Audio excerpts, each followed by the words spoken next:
ನಮಸ್ತೆ ಕರ್ನಾಟಕ. ಇವತ್ತಿಗೆ ಭಾರತದ ಪ್ರತಿಯೊಂದು ರಾಜ್ಯದಲ್ಲೂ ಕೂಡ ದೊಡ್ಡ ಮಟ್ಟದಲ್ಲಿ ಯಾವ್ದಾದ್ರು ಒಂದು ಸಮಸ್ಯೆಯನ್ನ ಎದುರಿಸಲಾಗ್ತಿದೆ ಅಂತ ಹೇಳೋದಾದ್ರೆ ಅದು ನಿರುದ್ಯೋಗ. ಆ ಕರ್ನಾಟಕ ಕೂಡ ಅದಕ್ಕೇನು ಹೊಸದೇನಲ್ಲ. ಈ ಒಂದು ವಿಷಯದ ಕುರಿತಾಗಿ ನನ್ನೊಂದಿಗೆ ಮಾತಾಡ್ಲಿಕ್ಕೆ ಇವತ್ತಿಗೆ ಆಗಮಿಸಿದ್ದಾರೆ ಅಮರ್ ಅವರು.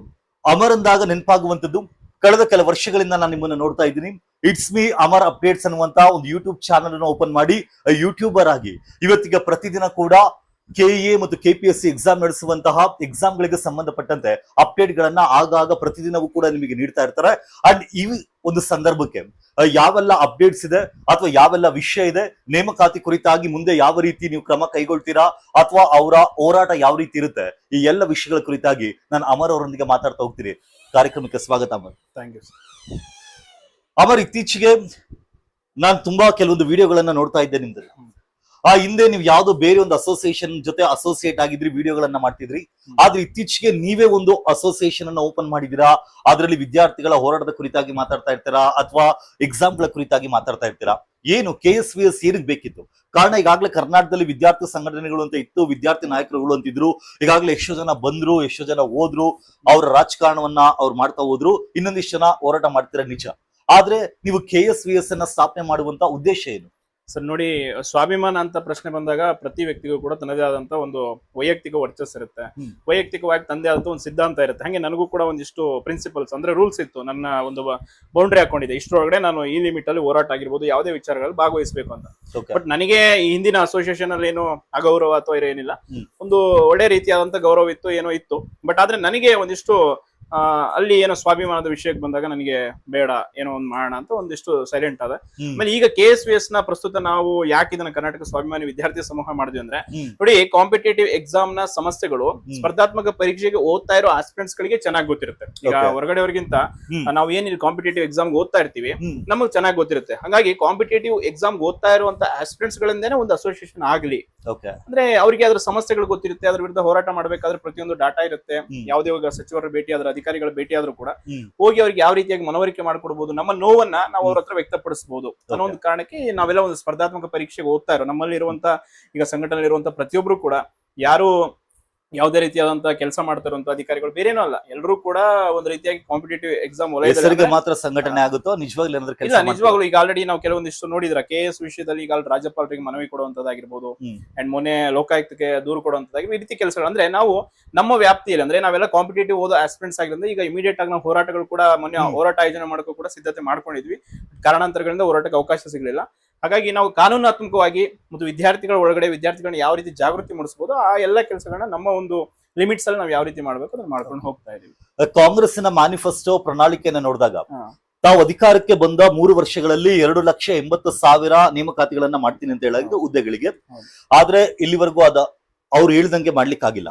ಇತ್ತೀಚೆಗೆ ಕರ್ನಾಟಕದಲ್ಲಿ ದೊಡ್ಡ ಮಟ್ಟದಲ್ಲಿ ವಿದ್ಯಾರ್ಥಿಗಳ ಹೋರಾಟ ಕೂಡ ನಡೆಯುತ್ತೆ, ಜನ್ಜೆ ಪ್ರೊಟೆಸ್ಟ್ ಅಂತ ಎಲ್ಲ ಹೋಲಿಕೆ ಮಾಡಲಾಗುತ್ತೆ. ಅದಾದ ನಂತರ ಸರ್ಕಾರ ಕೂಡ ಹೇಳುತ್ತೆ 56,000 ಹುದ್ದೆಗಳಿಗೆ 1 ತಿಂಗಳೊಳಗಾಗಿ ನೇಮಕಾತಿಯನ್ನ ಮಾಡ್ತೀವಿ ಅಂತ.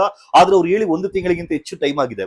ನಿಮ್ಗೆ ಏನಾದ್ರು ಅನ್ಸುತ್ತಾ 56,000 ಹುದ್ದೆಗಳಿಗೆ ಶಾರ್ಟ್ಲಿ ಆದಷ್ಟು ಬೇಗ ನೇಮಕಾತಿ ಮಾಡ್ತಾರೆ ಅಂತ ಅನ್ಸುತ್ತಾ? ಸರ್ ನೋಡಿ, ಹೋರಾಟಗಳೆಲ್ಲ ಆದ್ಮೇಲೆ ಸರ್ಕಾರ ಏನ್ ಮಾಡುದು, ಹೋರಾಟಗಳನ್ನ ಒಂದ್ ರೀತಿ ಕಟ್ ಹಾಕೋ ರೀತಿಯಲ್ಲಿ ಅಂದ್ರೆ ವಿದ್ಯಾರ್ಥಿಗಳನ್ನ ಒಂದ್ ರೀತಿ ಶಾಂತಿ ಮಾಡೋದು ಯಾವ್ದೋ ಒಂದು ಕೆಲವೊಂದು ನಿಗಮ ಮಂಡಳಿಗಳ ನೇಮಕಾತಿ 708 ರೆಕಾರ್ಡ್ ಇತ್ತೀಚೆಗೆಲ್ಲ ಮಾಡ್ತು. ಅದಾದ್ಮೇಲೆ ಇತ್ತೀಚೆಗೆ ಒಳ ಮೀಸಲಾತಿ ವಿಷಯದಲ್ಲಿ ತುಂಬಾ ಗೊಂದಲ ಆಯ್ತು, ತುಂಬಾ ಪ್ರೆಷರ್ ಕ್ರಿಯೇಟ್ ಆಯ್ತು. ಅದಾದ್ಮೇಲೆ ಅದನ್ನು ಕೂಡ ಏನೋ ಕ್ಲಿಯರ್ ಮಾಡ್ಬಿಟ್ಟು ಈಗ ರೋಸ್ಟರ್ ನ ಕೂಡ ರೆಡಿ ಮಾಡಿದ್ದಾರೆ. ಬಟ್ ನಮಗಿರುವಂತ ಮಾಹಿತಿ ಪ್ರಕಾರ ಸರ್ಕಾರ ತನ್ನ ಕಂಪ್ಲೀಟ್ ಈಗ ಅವಧಿ ಏನಿದೆ ಈ ಅವಧಿ ಮುಗಿಯೋಷ್ಟ್ರಲ್ಲಿ 56,000 ಹುದ್ದೆಗಳನ್ನ ಭರ್ತಿ ಮಾಡಲ್ಲ ಅನ್ನುವಂಥದ್ದು ನಮಗಿರುವಂತ ಮಾಹಿತಿ. ಅಂದ್ರೆ ಸರ್ಕಾರ ಸದ್ಯಕ್ಕೆ ಒಂದ್ ಯಾವ್ದೋ ಒಂದಿಷ್ಟು PC-ನೋ ಅಥವಾ ಇನ್ಯಾವುದೋ VA-ನೋ ಒಂದು ಸಣ್ಣ ಪುಟ್ಟ ನೇಮಕಾತಿಗಳನ್ನ ಮಾಡಿ ಅದನ್ನೇ ಒಂದು ಪ್ರೊಸೆಸ್ ನ 1 ವರ್ಷ 2 ವರ್ಷ ಈಗ ಸರ್ಕಾರ ಮುಗಿಯೋವರೆಗೂ ಡ್ರ್ಯಾಗ್ ಮಾಡ್ಕೊಂಡು ಹೋಗಿ ಅಲ್ಲಿಗೆ ಅದನ್ನ ಮುಗಿಸ್ಬೇಕು ಅಂದ್ರೆ ಆ ರೀತಿಯಾಗಿ ಪ್ಲಾನ್ ಸರ್ಕಾರದ ಒಳಗೆ ಇರುವಂತದ್ದು ಅನ್ನೋದು ನಮಗೆ ಕೆಲವು ನಾಯಕರು ಮತ್ತು ಕೆಲವು ಅಧಿಕಾರಿಗಳು ಕೊಟ್ಟಂತ ಮಾಹಿತಿ. ಬಟ್ ಆದ್ರೆ ಒಂದು ವಿಷಯ ನಮಗೀಗ ಮುಖ್ಯವಾಗಿ ಬೇಕಿರೋದು ಈ 56,000 ಹುದ್ದೆಗಳನ್ನ ವಿತಿನ್ ಎ ಇಯರ್ ಅಲ್ಲಿ ಒಂದು ಇವೆಂಟ್ ಆಫ್ ಕ್ಯಾಲೆಂಡರ್ ಮಾಡ್ಬಿಟ್ಟು ಕಂಪ್ಲೀಟ್ ಆಗಿ ನೇಮಕಾತಿ ಮುಗಿಸ್ಕೊಡ್ಬೇಕು ಅಂತ. ಆಗುತ್ತಾ? ಇಲ್ಲ, ನಮ್ಗೆ 100% ಡೌಟ್ ಇದೆ.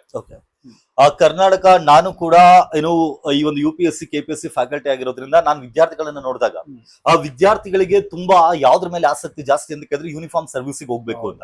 ಈಗ PSI ಏನು ನೋಟಿಫಿಕೇಶನ್ ಆಗ್ಬೋದು ಅಂತ ಮಾತಾಡ್ಲಾಗ್ತಿತ್ತು, ESI ವಿಚಾರ ಕೂಡ ಕೇಳ್ಬಂತು. ಈ PSI ESI ವಿಚಾರ ಅಂತ ಬಂದಾಗ ಈಗ ಏನಾದ್ರೂ ನೋಟಿಫಿಕೇಶನ್ ಆಗ್ಬಹುದಾ ಅಥವಾ ಆಗ್ಬೋದು ಅನ್ನೋದಾದ್ರೆ ಶಾರ್ಟ್ಲಿ ಯಾವ್ದು ಆಗ್ಬೋದು? ಸರ್ ಈಗ ನೋಡಿ ಮೊನ್ನೆ ಅಷ್ಟೇ ನಾವು ನೇಮಕಾತಿ ವಿಭಾಗಕ್ಕೆ ಹೋಗಿದ್ವಿ, ಪೊಲೀಸ್ ನೇಮಕಾತಿ ವಿಭಾಗದಲ್ಲಿ. ಅಲ್ಲಿ ನಮಗೆ ಕೊಟ್ಟಂತ ಮಾಹಿತಿ ಏನಂದ್ರೆ ಈಗ 8,000 ಪೊಲೀಸ್ ಕಾನ್ಸ್ಟೇಬಲ್ ನೇಮಕಾತಿಗೆ ಪ್ರಸ್ತಾವನೆ ಬಂದಿದೆ. ಬಟ್ ಏನ್ 600 PSA ನೇಮಕಾತಿ ಮಾಡ್ತೀವಿ ಅಂತ ಗೃಹ ಸಚಿವರು ಸ್ಟೇಟ್ಮೆಂಟ್ ಕೊಟ್ಕೊಂಡ್ ಬಂದಿದ್ರು, ಆ 600 ಹುದ್ದೆಗಳು ಅಲ್ಲಿ ಇಲ್ಲ. ಯಾಕೆ ಕಾರಣ ಏನು ಅಂತಂದ್ರೆ ನಿಮ್ಗೆ ಗೊತ್ತಿದೆ, ಒಳಗಡೆ ಇಲಾಖೆ ಒಳಗಡೆ ಪ್ರಮೋಷನ್ ಮಾಡ್ಕೊಳ್ತಾರೆ, ಇತ್ತೀಚೆಗೆಲ್ಲ ನಡೆದಿದೆ. ಹಾಗಾಗಿ ಅಲ್ಲಿ 150 ಹುದ್ದೆಗಳಷ್ಟೇ ಇದೆ. ಸೊ ಅದಕ್ಕೇನು ನಾವು ಪ್ರಸ್ತಾವನೆ ಬಂದಿಲ್ಲ ಅಂತ ಹೇಳಿದ್ರು. ಇನ್ನೊಂದು ನಾವು ಈಗ RTI ಹಾಕೊಂಡಿದ್ವಿ, ಯಾವ್ದು ಎಕ್ಸೈಸ್ ಸಬ್ ಇನ್ಸ್ಪೆಕ್ಟರ್ ಗೆ ನಮ್ಮ ಸಹೋದರೊಬ್ರು RTI ಹಾಕೊಂಡಿದ್ರು, ESI RTI ಹಾಕೊಂಡಿದ್ವಿ. ಎಕ್ಸೈಸ್ ಸಬ್ ಇನ್ಸ್ಪೆಕ್ಟರ್ ಇವ್ರು ಏನ್ ಹೇಳಿಕೆ ಕೊಡ್ತಾ ಇದ್ರು, ಸಂಬಂಧಪಟ್ಟ ಇಲಾಖೆ ಅಧಿಕಾರಿಗಳು ಸಚಿವರೆಲ್ಲ 265 ಪೋಸ್ಟ್ ಏನೋ ಹೇಳಿದ್ರು. ಬಟ್ ನೋಡಿ ಇವತ್ತು ಮಾಡಿದ್ರೆ 265 ಎಕ್ಸೈಸ್ ಸಬ್ ಇನ್ಸ್ಪೆಕ್ಟರ್ ಮಾಡ್ತೀವಿ ಅಂತ ಹೇಳಿ. ನೀವು RTI ಹಾಕೊಂಡಿದ್ದು ಏನ್ ಕಾರಣ? ನಮಗೆ ಕ್ಲಾರಿಟಿ ಬೇಕಿತ್ತು. ಯಾಕಂದ್ರೆ ಈಗ ನಮ್ಮ ರಾಜ್ಯದಲ್ಲಿ PSI ಬಿಟ್ರೆ ಹೆಚ್ಚು ಜನ ಆಸ್ಪಿರೆಂಟ್ಸ್ ಓದುವಂತದ್ದು ESI ಗೆ. ಯಾಕೆ ಅಂತಂದ್ರೆ ESI ತುಂಬಾ ವರ್ಷದಿಂದ ಕಾಲ್ಫರ್ಮ್ ಆಗಿಲ್ಲ, ಮತ್ತೆ ಒಂದು ಒಳ್ಳೆ ಜಾಬ್ ಅದು. PSI ಹೋಲಿಸಿದ್ರೆ ಸ್ಟ್ರೆಸ್ ಕಡಿಮೆ ಇರುತ್ತೆ, ಹೈಟ್ ಕಡಿಮೆ ಇದ್ದವ್ರು ಕೂಡ ESI ಓದಬಹುದು ಅನ್ನೋ ಒಂದು ಕಾರಣಗಳಿದೆ. ಬಟ್ ನಾವು ಇವತ್ತು ಏನ್ RTI ಹಾಕೊಂಡಿರುವಂತ ಮಾಹಿತಿಯಲ್ಲಿ ಇವ್ರು ಕೊಟ್ಟಿದ್ದಾರೆ, ಪ್ರತಿ ಸ್ಟೇಷನ್ ವೈಸ್ ನಾವು ಮಾಹಿತಿ ತಗೊಂಡಿದ್ವಿ.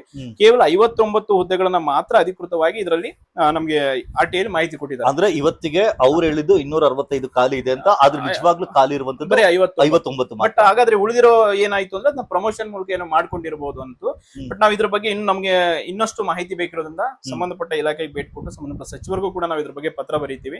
ನೀವು ಈ ರೀತಿ ಮಾಹಿತಿ ಕೊಟ್ಟಿದ್ರಿ, ಈ ಹಿಂದಿನ ಹಲವಾರು ವಿಧಾನಸಭೆ ಚರ್ಚೆ ನಡಿಬೇಕಾದ್ರೆ ಚರ್ಚೆ ಸಂದರ್ಭ ಚುಕ್ಕೆ ಪ್ರಶ್ನೆಗಳನ್ನ ಕೇಳ್ತಾರೆ, ಅದರಲ್ಲೆಲ್ಲ ಈ ರೀತಿ ಕೊಟ್ಟಿದ್ರು ಅವ್ರು. 265 ಇದೆ, 942 ಎಕ್ಸೈಸ್ ಗಾರ್ಡ್ ಇದೆ ಅಂತ. ಬಟ್ ಅದರಲ್ಲಿ ನಾವು ಕಂಪ್ಲೀಟ್ ಆದಂತ ಮಾಹಿತಿ ಈ ರೀತಿ ಕೊಟ್ಟಿದ್ದಾರೆ. ಇನ್ನೊಂದು PSI ಇದು ಕೂಡ ಅಷ್ಟೇ ಇನ್ನೂ ಕ್ಲಾರಿಟಿ ಇಲ್ಲ. ಸಂಪೂರ್ಣವಾಗಿ ನಾವು 600 ಹುದ್ದೆಗಳನ್ನೇ ಭರ್ತಿ ಮಾಡ್ತೀವಿ. ಸಚಿವರು ಪ್ರತಿ ಬಾರಿ ಏನ್ ಹೇಳ್ತಾರೆ, ಈ ಹಿಂದಿನ ಸರ್ಕಾರದಲ್ಲಿ ಆದಂತಹ ನೇಮಕಾತಿಗಳನ್ನ ಕನ್ಸಿಡರ್ ಮಾಡ್ಕೊಂಡು ಹೇಳ್ತಾರೆ ಹೊರತು ಈಗ ಏನಾಗಬೇಕಾಗಿದೆ ಅದರ ಬಗ್ಗೆ ಸಂಪೂರ್ಣವಾದಂತ ಮಾಹಿತಿಯನ್ನು ಕೊಡ್ತಾರೆ. ಆದಷ್ಟು ಬೇಗ ನೇಮಕಾತಿ ಆಗುತ್ತೆ ಅನ್ನೋದಾದ್ರೆ ಅಥವಾ ನೋಟಿಫಿಕೇಶನ್ ಹೊರಡಿಸ್ತಾ ಇರೋದಾದ್ರೆ ಯಾವ್ದು ಕೊಡಿಸಬಹುದು? ಸದ್ಯಕ್ಕೆ ನೋಡಿ ಸರ್, ನಮ್ಗೆ PC ಇದೊಂದು ಈಗ ಆಲ್ರೆಡಿ ರೋಸ್ಟ್ ರೆಡಿ ಮಾಡಿದ್ಮೇಲೆ ಈಗ ರೆಡಿ ಮಾಡಿದ್ದಾರೆ 8,000 ಅಂತೇಳಿ. ಸದ್ಯಕ್ಕೆ PC ಇನ್ನೊಂದು ವಾರದಲ್ಲಿ ಅಥವಾ ಮುಂದಿನ ವಾರದಲ್ಲಿ ನೇಮಕಾತಿ ಆಗ್ಬಹುದು ಅಂತಿದೆ. ಅಂಡ್ VAO ಕೂಡ, ಯಾಕಂದ್ರೆ VAO ಈಗ ಆಲ್ರೆಡಿ 500 ಹುದ್ದೆಗಳಿಗೆ ಆರ್ಥಿಕ ಇಲಾಖೆ ಅನುಮೋದನೆ ನೀಡಿ ರೆಡಿ ಇದೆ. ಸೊ KA ಅವರು VAO ಮಾಡಿದ್ರೆ ಕಳೆದ ಬಾರಿ ಕೂಡ ನೋಡಿದ್ರೆ 1000 ಹುದ್ದೆಗಳಿಗೆ ವಿತಿನ್ 6 ಮಂತ್ ಅಲ್ಲಿ ತುಂಬಾ ಕ್ಲೀನ್ ಆಗಿ ಯಾವುದೇ ರೀತಿಯಾದಂತಹ ಒಂದು ಏನು ಭ್ರಷ್ಟಾಚಾರ ರಹಿತವಾಗಿ ತುಂಬಾ ವ್ಯವಸ್ಥಿತವಾಗಿ ನೇಮಕಾತಿಯನ್ನು ಮುಗಿಸ್ಕೊಟ್ರು. ಸೊ ಈ ಬಾರಿ ಕೂಡ ಇನ್ನೊಂದು 500 ಹುದ್ದೆಗಳು, ಬಟ್ ಪ್ಲಸ್ 500 ಅದಕ್ಕೆ ಆಡ್ ಮಾಡ್ಬೇಕು ಅಂತ ಕೂಡ ಡಿಮ್ಯಾಂಡ್ ಇದೆ. ಬಟ್ ಸದ್ಯಕ್ಕೆ ಅದು ತಡ ಆಗುತ್ತೆ ಅನ್ನೋ ಒಂದು ಕಾರಣಕ್ಕೆ ಇರೋ 500 ಪೋಸ್ಟ್ ಗಳಂತೂ ನೇಮಕಾತಿ ಮಾಡುವಂತ ಸದುದ್ದೇಶ ಇದೆ KA ಇಂದ. ಹಾಗಾಗಿ ನಾವು ಇನ್ನೊಂದು ಏನ್ ಕೇಳ್ತೀವಿ ಅಂತಂದ್ರೆ, KA ಅಲ್ಲಿ ಕೆಲವೊಂದು ಸುಧಾರಣೆಗಳಿದೆ. ಅಂದ್ರೆ OMR ನ ವೆಬ್ಸೈಟ್ ಅಪ್ಲೋಡ್ ಮಾಡೋದಾಗಿರ್ಬೋದು, ಸ್ಕೋರ್ ಲಿಸ್ಟ್ ಅನ್ನು ಅನೌನ್ಸ್ ಮಾಡೋದಾಗಿರ್ಬೋದು, ಈ ರೀತಿ KPSC ಕೂಡ ಮಾಡಬೇಕು. ಈಗ ಏನು ಸುಧಾರಣಾ ಸಮಿತಿ ಅಂತೇಳಿ ಮೊನ್ನೆ ಮಾಡಿದ್ದಾರೆ ಸಿಎಂ ಅವರು, ಈ KPSC ಸುಧಾರಣಾ ಸಮಿತಿ ಅಂತ ಒಂದಿಷ್ಟು MLA ಗಳನ್ನ ಅದರಲ್ಲಿ ಹಾಕಿದ್ದಾರೆ. ಸೊ ಅವ್ರಿಗೆ ಇನ್ನೊಂದು ಕೆಲವೇ ದಿನಗಳನ್ನ ಅವರಿಗೆ ಭೇಟಿಯಾಗಿ ನಮ್ಮ KSVS ಮೂಲಕ ನಮ್ಮ ಒಂದು ಏನು ಸುಧಾರಣೆ ಮಾಡಿದ್ರೆ ಯಾವ ರೀತಿ ಮಾಡಬೇಕು, ನೀವು KPSC ಲಿ ಏನ್ ಪಾಯಿಂಟ್ಸ್ ಗಳನ್ನ ಇಟ್ಕೋಬೇಕು ಅನ್ನೋದ್ರ ಬಗ್ಗೆ ನಾವು ಒಂದಿಷ್ಟು ಅವರಿಗೆ ಸುಧಾರಣಾ ಸಮಿತಿಗೆ ಸಲಹೆಗಳನ್ನ ಕೊಡ್ತೀವಿ. ಇತ್ತೀಚೆಗೆ ಇಂಟರ್ನಲ್ ರಿಸರ್ವೇಶನ್ ಸಾರ್ಟ್ ಔಟ್ ಆಯ್ತು, ರೋಸ್ಟರ್ ಬಗ್ಗೆ ಒಂದಿಷ್ಟು ವಿಷಯಗಳು ಕೇಳ್ಪಟ್ಟು ಮುಂದೆ ಏನಾದ್ರೂ ನೇಮಕಾತಿ ಆಗ್ಬೇಕಾದ್ರೆ ಇದೇ ಇಂಟರ್ನಲ್ ರಿಸರ್ವೇಶನ್ ಮತ್ತೆ ರೋಸ್ಟರ್ ವಿಚಾರಕ್ಕೆ ಏನಾದ್ರೂ ತೊಂದರೆ ಆಗ್ಬಹುದಾ? ಹೌದು, ಈಗಾಗಲೇ ನಿನ್ನೆ ತುಂಬಾ ಜನ 3A 3B ಆಸ್ಪಿರೆಂಟ್ಸ್ ನನಗೂ ಕೂಡ ಕರೆ ಮಾಡಿದ್ರು. ಅಂಡ್ ನಾನು ಕೂಡ 3B ಆಸ್ಪಿರೆಂಟ್. ಸೊ ನಮ್ಗೆ ಈಗ ಗೊತ್ತಾಗಿರುವಂತ ಒಂದು ಮಾಹಿತಿ ಏನಪ್ಪಾ ಅಂತಂದ್ರೆ, ಇಲ್ಲಿ ಮುಂದೆ ನೇಮಕಾತಿ ಆದ್ರೂ ಕೂಡ ಕೆಲವೊಂದಿಷ್ಟು ನಮ್ಗೆ ಅಲ್ಲಿ ಪೋಸ್ಟ್ ವೇರಿಯೇಷನ್ ಎಲ್ಲ ಆಗುವಂತದ್ದು ಅದೆಲ್ಲ ಗೊತ್ತಿದೆ. ಅದಕ್ಕೆ ಸಂಬಂಧಪಟ್ಟಾಗ ನಾವು ನಿನ್ನೆ ಮಾಹಿತಿ ಕೂಡ ನೋಡಿದೆ. ಇನ್ ಕೇಸ್ ಆ ರೀತಿ ಏನಾದ್ರು ಇವ್ರು ಮಾಡ್ತಾರೆ, ಸಮಸ್ಯೆ ಆಗುತ್ತೆ ಅಂದ್ರೆ ಖಂಡಿತವಾಗಿ ನಾಳೆ ಯಾರಿಗಾದ್ರೂ ಅದ್ರ ಬಗ್ಗೆ ಅಬ್ಜೆಕ್ಷನ್ ಹಾಕ್ಬೋದು, ಆ ರೀತಿ ಆಗುತ್ತೆ.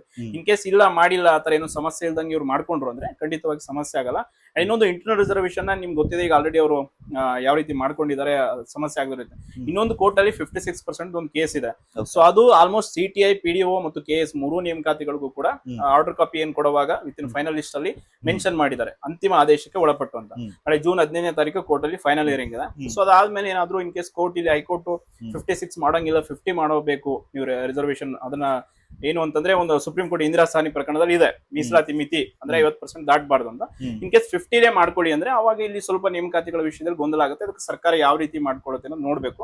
ಬಟ್ ಇನ್ನೊಂದು 56 ಏನಾದ್ರೂ ಇವ್ರು ಮಾಡ್ಲೇಬೇಕು ಅಂದ್ರೆ ಮತ್ತೆ ನಾಳೆ ಅದು ಸುಪ್ರೀಂ ಕೋರ್ಟ್ ವರೆಗೂ ಕೇಸ್ ಹೋಗುತ್ತೆ. ಈ ರೀತಿಯಾದಂತ ಕೆಲವೊಂದು ಕೇಸ್ ಫೈಲ್ ಮಾಡಿರುವಂತದ್ದು ಕಾರಣ SC-ಗಳಿಗೆ ರಿಸರ್ವೇಶನ್ ಜಾಸ್ತಿ ಮಾಡಲಾಗಿದೆ. ಸದ್ಯಕ್ಕಂತೂ ಯಾರು ಕೇಸ್ಗಳು ಅದ್ರ ಬಗ್ಗೆ ಏನು ಮಾಹಿತಿ ಇಲ್ಲ.